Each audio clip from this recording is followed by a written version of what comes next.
काली टुकड़ी के खुलते ही रणभूमि का रंग बदल गया। काले वस्त्रों में ढंके सैकड़ों सैनिक, चेहरे पर काला भस्म, आंखों में रक्त जैसी लालिमा। वे मनुष्यों जैसे नहीं लगते थे, मानो मृत्यु के दूत उतर आए हों।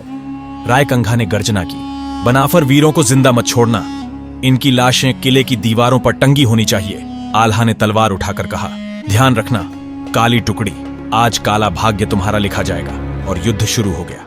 आकाश से धूल की चादर लटकने लगी, पृथ्वी पर तलवारें चीखने लगी। मलखान ने भाले से एक एक कर 12 सैनिकों को गिरा दिया। उदल की आंखों में अपने पिता की खोपड़ी का दृश्य घूम रहा था। वो तांडव कर रहा था। हर वार किसी दुश्मन का अंत था। ढेबा ने घोड़ों पर सवार सैनिकों को जमीन चटा दी। काली टुकड़ी बहादुर थी, लेकिन जब तक वो सोचती, बनाफर वार कर चुका होता। इतिहास ने वो दृश्य कभी नहीं दोहराया। एक युद्ध जहां 4 रणबांकुरों ने पूरे मांडवगढ़ को थर्रा दिया। और तभी हुआ एक अद्भुत दृश्य। आल्हा ने आकाश की ओर देखा और ऊंचे स्वर में पुकारा, मां शारदा भवानी, आज आपके भक्त की परीक्षा की घड़ी है। तभी किले की दीवारों से एक प्रकाश पुंज सा उतरा। बिजली जैसी कौंध के साथ एक शंख की ध्वनि गूंजी, मानो कोई देवी शक्ति उनकी रक्षा में उतर आई हो। अब क्या होगा? क्या पंचवीर इस काली टुकड़ी को पूरी तरह खत्म कर देंगे, या रायकंघा के पास कोई और चाल बाकी है? जैसे जैसे युद्ध आगे बढ़ा, मांडवगढ़ की सेना की हिम्मत टूटने लगी थी। लेकिन तभी रायकंघा ने एक और घातक चाल चली। उसने बुलाया रणचक्र दल को, एक गुप्त सेना जो केवल छलबल में माहिर थी। इनका काम था धोखे से वार करना, पीठ पीछे हमला करना, जर बुझी तलवारें चलाना। रायकंघा चिल्लाया, इन बनाफर वीरों को सामने से नहीं, पीठ पर वार कर खत्म करो, जैसे इनके बाप को मारा था। उधर आल्हा को पहले से अंदेशा था।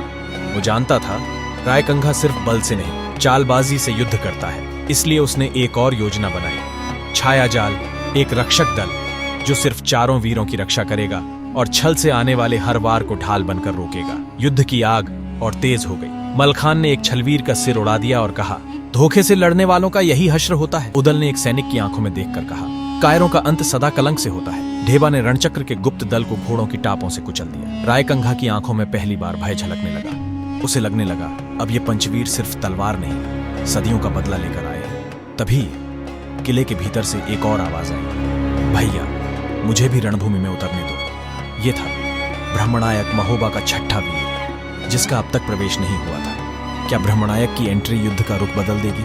क्या अब रायकंघा का अंत निकट है, या फिर आखिरी चाल अभी बाकी है? मांडवगढ़ की युद्ध भूमि अब लहू से लाल हो चुकी थी। चारों ओर तलवारों की टकराहट और वीरों की ललकार गूंज रही थी। इसी बीच रणभूमि में एक ऐसा योद्धा उतरा जिसकी आंखों में विनाश और हृदय में पिता का प्रतिशोध चल रहा था। वो था ब्रह्मणायक। मंदिर की घंटियों की तरह गूंजती उसकी हुंकार ने मांडवगढ़ की दीवारों को हिला दिया। ब्रह्मणायक चिल्लाया, हे रायकंघा, तूने मेरे पिता की खोपड़ी बरगद पर टांग दी, अब मैं तुझे उसी पेड़ से उल्टा लटकाऊंगा। फिर शुरू हुआ वो युद्ध, जिसे देखने खुद काल भी ठहर गया। ब्रह्मणायक ने एक ही वार में 3 सैनिकों की गर्दनें उड़ा दी। उसकी तलवार से उठती चिंगारियां रायकंघा की हिम्मत को जला रही थी। रायकंघा पीछे हटने लगा। पहली बार उसकी आंखों में भय था। उधर महल की एक ऊंची मीनार से रानी कुशला युद्ध देख रही थी। उसके होंठ कांप रहे थे। ये कोई साधारण वीर नहीं, ये तो यमराज का दूत लग रहा है। हर हर महादेव के नारों से महोबा के वीरों का जोश 7वें आसमान पर पहुंच गया। आल्हा और उदल ने गुप्त द्वार तोड़ दिए और किले के भीतर घुस गए। अब मांडवगढ़ का अंतिम द्वार भी ढह चुका था। रायकंघा अब अकेला पड़ चुका था। पीछे मांडवगढ़ की लाशें, सामने ब्रह्मणायक, मलखान, ढेबा, आल्हा और उदल। अब होगा पिता के रक्त का अंतिम हिसाब। क्या रायकंघा रणभूमि से भागेगा, या वो महोबा के पंचवीरों का सामना करेगा? रणभूमि के बीचों बीच, जहां रथों के पहिए खून में धंस चुके थे, तलवारें थक चुकी थीं, वहां सिर्फ एक आवाज गूंज रही थी, ब्रह्मणायक की हुंकार, रायकंघा, अब वो घड़ी आ गई है जिसका वचन मेरे पिता ने मरते वक्त तुम्हें दिया था कि उनके पुत्र तुम्हारे अंत का कारण बनेंगे। रायकंघा कांपते हुए आगे बढ़ा, पर उसकी चाल में अब पहले जैसी अकड़ नहीं थी। उसके सेनापति मारे जा चुके थे। सेना में हाहाकार था और महल की ऊंची मीनार से रानी कुशला रो रही थी। तभी ब्रह्मणायक ने रायकंघा पर बिजली की गति से वार किया। रायकंघा ने बचने की कोशिश की, मगर उसकी तलवार नीचे गिर चुकी थी। बस एक क्षण, ब्रह्मणायक की तलवार रायकंघा की छाती में धंस गई। रायकंघा वहीं ढेर हो गया। फिर ब्रह्मणायक, आल्हा और उदल बरगद के उस वृक्ष के नीचे पहुंचे जहां दक्षराज और वत्सराज की खोपड़ियां टंगी थीं। उदल ने आंखें बंद की और कहा, पिताश्री, आपका प्रतिशोध पूर्ण हुआ, अब आपकी आत्मा को शांति मिले।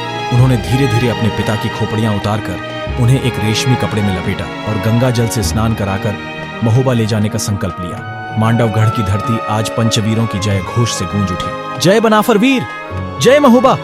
क्या हुआ जब ये वीर महोबा लौटे? कैसे हुआ उनका स्वागत? कैसे गूंजे शंख और नगाड़े? देखिए अगला भाग।